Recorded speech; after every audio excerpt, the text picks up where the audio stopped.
ಆದ್ಯ ನ್ಯೂಸ್ಗೆ ಸ್ವಾಗತ. ನಾನು ಸತೀಶ್ ಕುಮಾರ್. ಇವತ್ತು ಚನ್ನಗಿರಿ ಪಟ್ಟಣದ ವಿವಿಧ ದೇವಸ್ಥಾನಗಳಲ್ಲಿ ಕಾರ್ತಿಕೋತ್ಸವ ಸಮಾರಂಭವನ್ನು ಅದ್ದೂರಿಯಾಗಿ ಆಚರಣೆ ಮಾಡಲಾಗ್ತಾ ಇದೆ.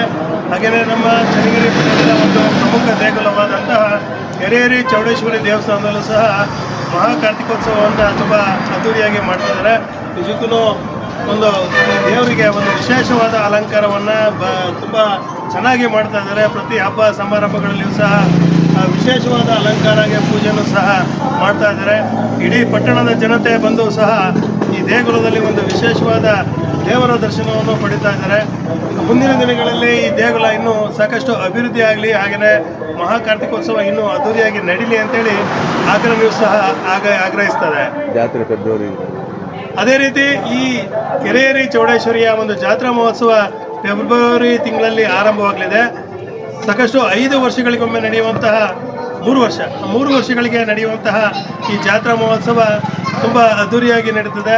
ಇಡೀ ಗ್ರಾಮಸ್ಥರು ಅಂದರೆ ಪಟ್ಟಣದ ನಿವಾಸಿಗಳು ಸಂಪೂರ್ಣ ಸೇರಿ ಆಚರಿಸುವಂತಹ ಈ ಹಬ್ಬದ ಆಚರಣೆಗೆ ಈಗಾಗಲೇ ಸಿದ್ಧತಾ ಕಾರ್ಯಕ್ರಮಗಳು ಸಹ ನಡೀತಾ ಇದ್ದಾವೆ. ವಿಶೇಷವಾದ ಒಂದು ಮಹಾಕಾರ್ತಿಕೋತ್ಸವ ಸಮಾರಂಭಕ್ಕೆ ಆದ್ಯ ನ್ಯೂಸ್ ಸಹ ನಿಮಗೆಲ್ಲರಿಗೂ ಸ್ವಾಗತವನ್ನು ಕೋರ್ತಾ ಇದೆ. ಧನ್ಯವಾದಗಳು.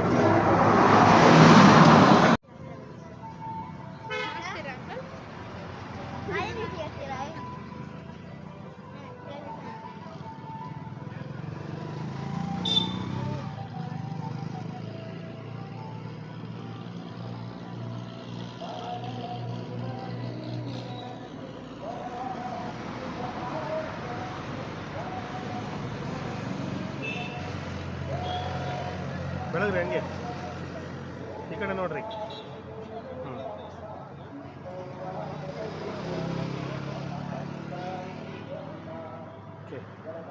ಶ್ರೀ ನಗರ ದೇವತೆ ಕೆರೆಯೇರಿ ಚೌಡೇಶ್ವರಿ ಪ್ರತಿ ವರ್ಷದಂತೆ ಈ ವರ್ಷವೂ ಸಹ ಕಾರ್ತಿಕ ಮಹೋತ್ಸವ ಹಮ್ಮಿಕೊಂಡಿದ್ದೇವೆ.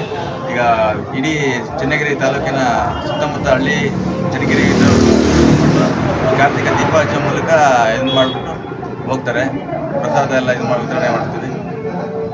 ದೇವರಿಗೆ ವಿಶೇಷವಾದ ಅಲಂಕಾರ, ವಿಶೇಷ ಅಲಂಕಾರ ಇದು ಮಾಡಿಬಿಟ್ಟು ಅಭಿಷೇಕ, ಪಂಚಾಮೃತ ಅಭಿಷೇಕ, ವಿಶೇಷ ಅಲಂಕಾರ ಎಲ್ಲ